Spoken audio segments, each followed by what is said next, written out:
ago, I pointed out that the word theory comes from the Greek theorein, which is to look at or to view. So that basically a theory is a way of looking at something. So most of you used Lester's six perspectives. Some people combine that then with some theory of typography, particularly stuff coming from the Goodhart-Willcox text. And so one of the things I noted is that there's an old saying, every picture tells a story. And so each one of these pictures that you chose, there was a story behind it. And one of the things that the theory allowed you to do was tell a kind of interesting and coherent story.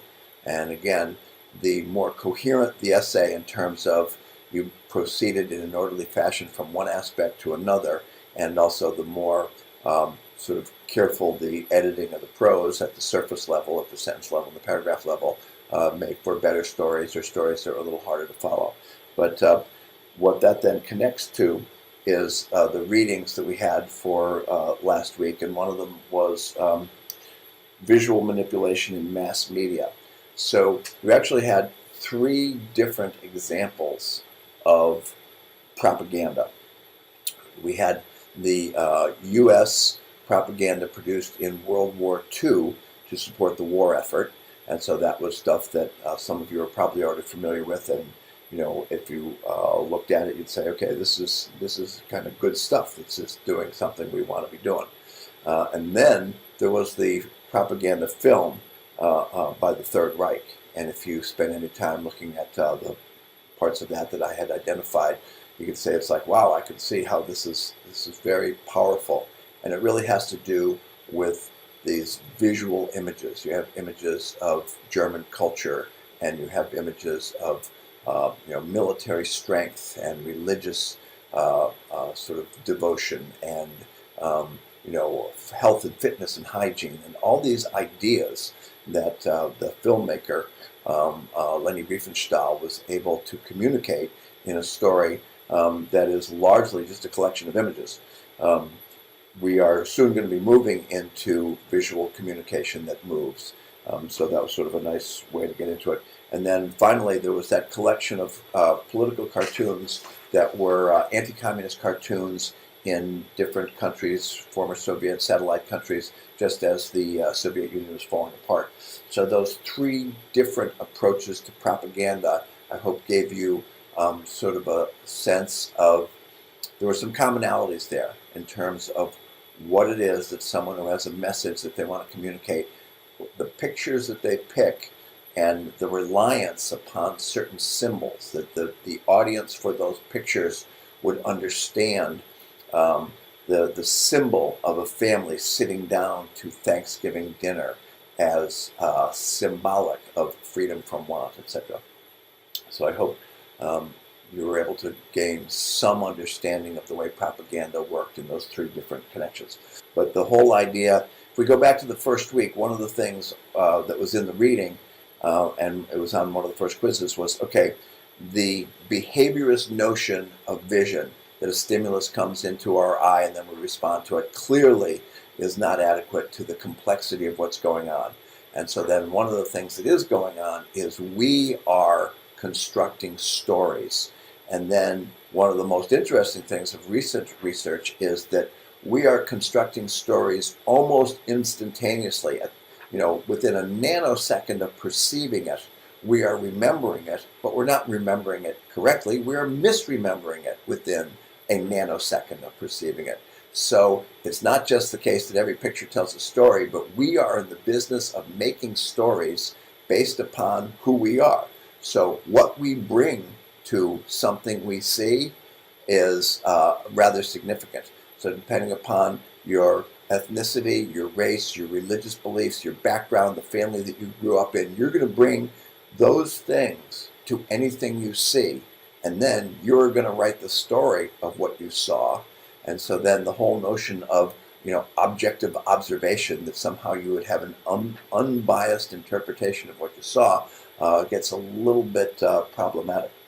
Okay, so visual design project number 3. It's in this module. You'll be able to click on it and see what it is. And so this time now you are going to do something that involves motion media, motion graphics.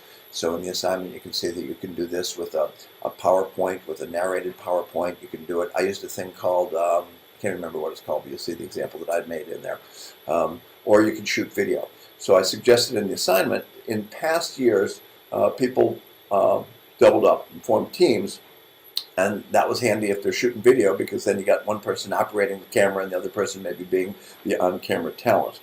Because this is an online class, and I don't know to what degree any of you actually know each other or are in classes with each other, that might be kind of challenging. But if I can do anything to support you, pairing up with somebody else, let me know. Short of that, you might have a family member who could operate the camera if you're choosing to use video. But again, you don't have to use video. But there are well, not in the samples that I have attached to the assignment, but I'll show you some samples of what, oh no, there is one, the, what's his name? The Swiss tennis star, Roger Federer, slow motion of his serve. So both slow motion or speeded up motion are ways that you can use moving images to communicate something, okay? So that assignment is not due for, it's almost 3 weeks, I think April 16th. So then we've got 3 other parts of this module: visual communication and interactive media. So I assigned a kind of short theoretical article, but it's very dense. And very quickly into the article, the author referred to another theoretical article, which is fairly dense. And so in years past, I realized this stuff is kind of challenging. So what I did was I created a PowerPoint that explains some of the ideas in these 2 readings. And then a year or 2 ago, I actually videotaped myself delivering that PowerPoint. So you have access to PDFs of the articles. You have a PowerPoint explaining the articles.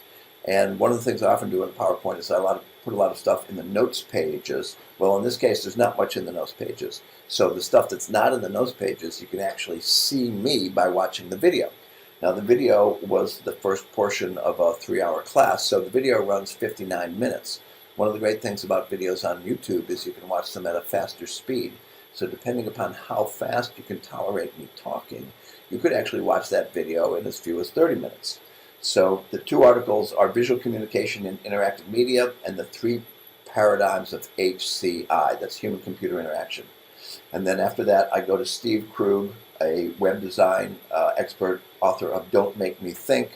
And then he's talking about skeuomorphs. You'll figure out what they are from a Canvas page, and flat design.